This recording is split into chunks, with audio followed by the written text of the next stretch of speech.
E aí, pessoal, tudo bem com vocês? Eu espero que vocês estejam maravilhosamente bem. E hoje eu lhes trago uma partida impressionante do Sun Shankland enfrentando o atual campeão mundial Gukesh do Marajo. E nessa partida o Sun fica ganho em apenas 11 lances, que ele acaba por expor talvez uma das fraquezas do atual campeão mundial. A gente vai falar um pouco mais a respeito disso e aí você comenta aí embaixo se você concorda ou se você discorda quando a gente chegar na posição propriamente dita. Mas sem mais delongas, vamos aí à partida que é muito bonita, extremamente tática.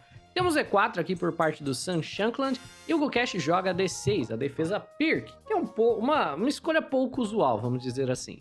D4, atacando o centro do tabuleiro, cavalo em F6 pressionando o peão de E, cavalo em C3 defendendo, e normalmente as pretas seguem com G6 fianquetando o bispo. No entanto, o Gukesh joga peão na casa de E5, na verdade transpondo essa partida para algo mais próximo do que teríamos em uma defesa Philidor, curiosamente, né? Sem o cavalo na casa de F3, mas dando convite para as brancas jogarem cavalo em F3 transpondo.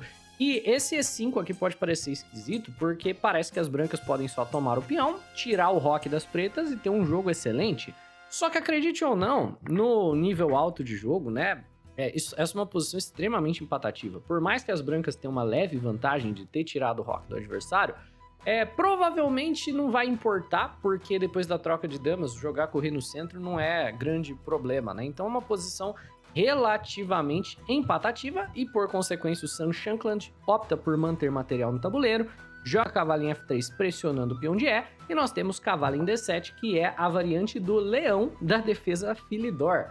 E nessa posição é bem interessante, peão na casa de G4, o gambito Shirov. A ideia é você jogar G4, você entrega o peão, e depois você tem essa forte atividade ao longo da coluna G. Quando o cavalo volta, o adversário tem um problema, que ele tem dificuldade de desenvolver o bispo sem deixar cair o peão de G, e ele não tem mais a segurança de roque para a ala do rei, e com o cavalo em D7 é meio difícil dele preparar o roque na ala da dama. No entanto, o Sun Shankland não vai para o gambito Shirov. Por que eu mostrei? Porque ele vai para variante um pouquinho mais segura, torre G1, preparando essas ideias, só que sem precisar sacrificar o peão, que é um pouquinho, né, melhor do que o próprio gambito Shirov, mas seria mais interessante se ele entrasse na linha do gambito, que era popular até uns anos atrás. Tem peão em C6 por parte do Gukesh, preparando para jogar B5, que é uma ideia super temática na Pirk. Esse peão na casa de C6 também auxilia a saída da dama, né? Então a ideia é você tira a dama daqui, consegue jogar um B5, um B4, pressiona o peão de E, e nós temos o G4, é claro, por parte do Sun Shankland. Peão em H6 por parte do Gukesh, simplesmente impedindo o chute do cavalo. Bispinho E3, o Sun Shankland desenvolve a peça, preparando talvez uma ideia de roque grande. B5, e agora as brancas estão sob o risco de perderem o peão de E, porque existe, é claro, a ameaça de jogar peão em B4. Portanto, A3 do Gukesh, dama em C7, A3 do Sun Shankland, né? Dama em C7 do Gukesh, e dama em D2, e nessa posição nós temos aqui o desenvolvimento sendo completo por parte das brancas. Falta apenas eu fazer o meu roque. Tá bem claro que as brancas querem uma ideia de roque grande, e as pretas, na verdade, têm uma certa dificuldade de você criar planos, porque não parece tão seguro jogar algo como bispo em E7, correto? Bispo em B7 aqui é um lance de desenvolvimento meio triste de você jogar. Você poderia deixar o rei no centro mesmo, jogar A5 para jogar alguma coisa como B4. No entanto, nessa posição, o Gukesh ele toma uma decisão que acaba sendo uma decisão que perde a partida. Ele toma na casa de D4, não é a maneira correta de seguir. Nós temos cavalo por D4 por parte do Sun Shankland, e o Gukesh joga cavalo em E5, liberando a saída do bispo, indo atrás do peão da casa de G4. Então agora esse peão está ameaçado 3 vezes, ele parece ter resolvido os problemas dele, e nessa posição aqui, o Gukesh tem uma ideia de ataque de longo prazo que, enfim, né, tem algumas ideias de atividade. Tá ameaçando o peão de G, dependendo o cavalo vem para casa de C4, só que aí a gente entra no que a gente comentou. O Gukesh, ele é um jogador que ele tem essa, vamos dizer assim, essa mania de entrar em linhas que são tremendamente complicadas, tremendamente táticas. E normalmente ele se dá muito bem, porque Hoje em dia, ele é simplesmente, talvez, o jogador que melhor calcula em todo o xadrez, né? Enquanto isso, vá pensando o que você jogaria aqui de branco. Já é um momento para você ir considerando enquanto a gente vai trocando essa ideia. Só que o Gukesh, apesar dele ser extremamente bom de cálculo, ele entra nessas posições em partidas de rápidas e blitz também. E nas partidas clássicas, ele tem tempo de calcular todas as complicações e ele prevalece, né? O Magnus já até falou que o Gukesh calcula até em um nível mais profundo do que ele próprio, que ele vai discutir linhas de cálculo e o Gukesh calcula coisas que o Magnus nem considerou. Agora você pare para pensar o quanto esse elogio é um elogio bom vindo de um cara como o Magnus Carlsen. No entanto, o Gukesh não tem tempo de calcular as linhas todas quando é uma partida de blitz e, portanto, ele acaba sendo um jogador muito mais fraco nos controles de tempo rápidas e blitz do que ele é nos controles de tempo de clássicas, e a gente pode chegar nessa posição, por exemplo, em 11 lances, e ele simplesmente deixar passar uma tática e ficar completamente perdido, né? Pode deixar aí nos comentários se você concorda, se você discorda disso que eu acabei de comentar. Eu quero, de fato, fomentar a discussão aqui. No entanto, nessa posição, Sun Shankland sacrifica, é claro, o peão de G, joga o peão na casa de F4 e as brancas estão completamente ganhas. Por quê? Porque nessa posição, o que você jogaria caso o cavalo por G4 fosse jogado?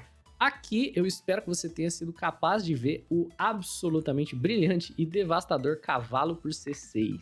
E o jogador de pretas pode muito bem abandonar, porque nessa posição, é claro, dama por cavalo leva bispo por B5, prendendo a dama e ganhando o jogo. E aqui, na verdade, vamos dizer que você joga um A6, defendendo o peão da casa de B5, um simples bispo em D4 saindo da captura do cavalo.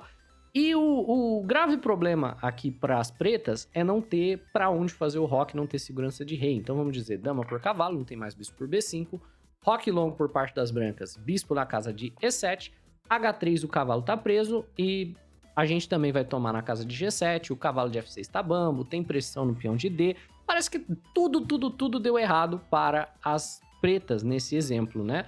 E essa daqui é uma das posições que poderia vir, né, da partida. Na partida mesmo, depois do F4 do Sun Shankland, o Gukesh não, é claro, toma na casa de G4 para levar cavalo por C6, ele joga cavalo em C4 e ainda tem muito jogo pela frente. O Sun Shankland, é claro, toma o cavalo, peão toma de volta e cavalo em F5, indo atrás do peão da casa de D6.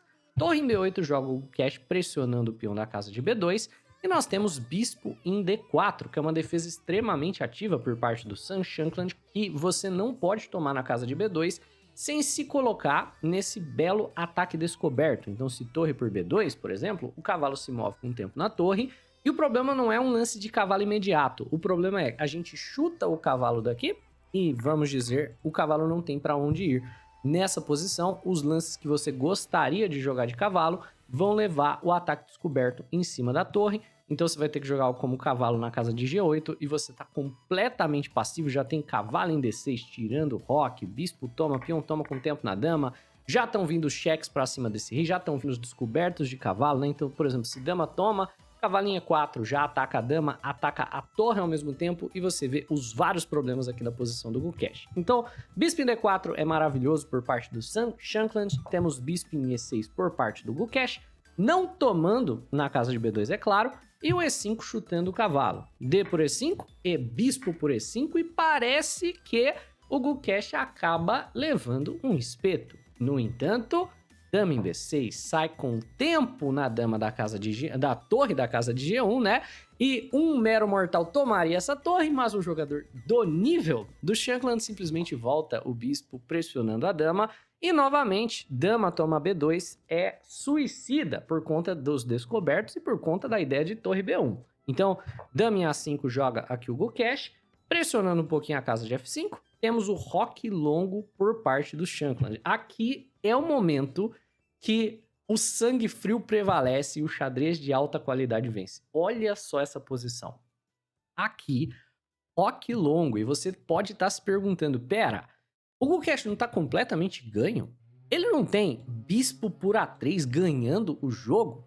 Pois é, bispo por A3, e se você tomar, não é nem que a dama toma com cheque, né? É checkmate. Não tem o que fazer, dama por A3 é checkmate.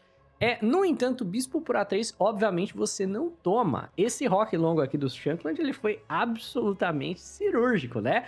E a gente, na verdade, vai pro contra-ataque, parte com cavalo por G7 cheque, rei na casa de F8, cavalo por E6 cheque, F por E6, e aí no final da linha a gente tem um lance que, na verdade, protege tudo, que é o bispo protegendo o peão de B, cavalo em B1. E agora as pretas não tem nada. Estamos ofertando uma troca de damas, estamos defendendo a casa de B2, um bispo na casa de B4 atacando a dama. A gente pode simplesmente, tranquilamente, tirar a nossa dama daqui, né? E as pretas acabam não tendo nada. O Gukesh, depois desse rock longo, não joga bispo por A3. Ele joga um lance espetacular, espetacularmente complicado também, torre por B2. E, mais uma vez, né? Se você tomar essa torre, você tá frito. Tá assim, a posição já era. Tomou a torre, né? Você vai levar aqui o belíssimo, espetacular bispo por A3 e vai basicamente levar checkmate nos próximos lances. Por consequência, o que o Sun Shankland tem que fazer? Ele precisa partir para o contra-ataque e tá na ideia de que essa torre sozinha não vai te dar mate. Então, bispo toma cavalo, peão toma de volta e torre em E1. Ameaçando o quê? Por que esse lance vem com tempo? Tá ameaçando checkmate. Dama na casa de D7 e o bispo está cravado. Então há uma obrigação por parte do Gukesh de cobrir o checkmate. Não tem nenhuma saída com cheque, não tem um contra-ataque, não tem nada que ele possa fazer. Ele tem que retornar a torre para cobrir o mate. E cavalo em D6 nessa posição. Joga o Sun Shankland para trocar material e infiltrar a dama. É claro, tá ameaçando pegar a torre de graça, então bispo por cavalo é forçado. Dama toma bispo e, novamente, você não tem tempo de tomar o cavalo. A dama também defende o peão de A. Se você toma o cavalo, você vai levar checkmate na casa de D8. Na partida, dama em B6, ainda de olho no checkmate, mas ameaçando coisas desagradáveis por aqui. E nessa posição, Sun Shankland faz aqui, na verdade, uma conversão limpa. E ele vai de uma posição onde ele está estrategicamente superior, porque o rei do adversário está no centro, para uma posição onde ele de fato terá mais material. Ele joga uma combinação tática que funciona muito bem. Torre toma bispo na casa de E6 e depois de peão de F toma, ele ganha de maneira forçada a torre da casa de H8. Então na prática ele ganha um bispo. Por quê? Dama por E6, torre em E7 e agora ele tem o espeto, dama na casa de C8 cheque, pegando a torre e no final da linha nós temos aqui uma peça inteira a mais. O Gukesh não para de lutar. Dama em E3 cheque e você tem que tomar um pouco de cuidado, né? Porque se você jogar como rei na casa de B2 vai vir um cheque de torre, as coisas ficam meio desagradáveis aqui para as pretas, então torre em D2 joga o Gukesh. E dama por F4, na verdade abrindo o caminho para um torre em um cheque extremamente desagradável. No entanto, dama em H7 por parte do Shankland, em F8 e assim, de maneira limpa, né? É um lance que defende essa infiltração de torre. Só para te mostrar, se você fizer um lance aleatório, claro, né? Não com a dama caindo, vamos dizer antes disso, né? Se você fizer um lance aleatório aqui, o torre cheque é muito problemático, porque se você jogar rei B2, você pendura a torre de graça. Se você só defende, então digamos cavalo em D1, na verdade a gente vai levar mate, né? Torre por cavalo, rei por torre e dama em F1 é mate. Então o que o Gukesh faz com aquele dama cheque, na verdade, é reposicionar a dama, ó. Dama cheque, reposiciona a dama para casa de F5, onde ela fica de olho nos damas em F1 checkmate. Então quando vem o torre em 1 do Gukesh, o Shankland pode simplesmente bloquear de cavalo, cavalo em D1, e não tem torre por cavalo que vai levar checkmate, não tem nada disso. A gente, na verdade, simplifica depois da troca de damas para um final de jogo onde o Shankland está com uma peça a mais, um cavalo. E essa estrutura de peões é uma estrutura de peões completamente debilitada por parte das pretas. Tem que tomar um pouco de cuidado ainda do Shankland na conversão, porque os peões brancos também não estão muito bons, né? E se caírem os peões, o final de rei, torre e cavalo contra rei e torre é um final empatado. No entanto, a conversão é relativamente limpa, né? O Shankland defende seus peões e depois ele vai coletando os peões fracos aqui um a um, né? Torre em H4 para coletar o peão de H, rei por F5, torre por H6, rei em G5, torre em H7, indo atrás do peão de A, A5, torre G7 cheque, rei em H5, torre G3. Então, claro, a troca de torres não é favorável para o Gukesh e os peões eles vão caindo um a um. Aqui o peão de C4 já vai cair, né? Então nós temos a defesa do peão de H, depois a defesa do peão de C, né? Esse daqui é muito preciso, né? Chuta a torre, defende o cavalo e depois você vai atrás dos peões, né? Na verdade, a conversão demora um pouquinho, mas é bastante trivial, vamos dizer, né? O Shankland vai mantendo o rei do Gukesh longe, né? Então mantém o rei cortado e quando o seu último peão cai, o Gukesh finalmente abandona a partida, né? Quando vem esse cavalo na casa de B6, indo atrás do peão de C4, o Gukesh abandona. Então, uma belíssima partida aí do Shankland, dominando o Gukesh em apenas 11 lances, numa abertura bem curiosa aqui, né? Com torre G1, peão na casa de G4. Deixa aí nos comentários se você concorda ou não com essa opinião de que o problema do Gukesh no Blitz e no Bullet é que o repertório dele e essa mania dele é sempre de ir nas linhas mais táticas, as linhas mais complicadas, e aí sem tempo ele acaba se enrolando no cálculo, ou se você discorda completamente, né? Se inscreve no canal se você gostou, deixa um like no vídeo, um abraço e até a próxima!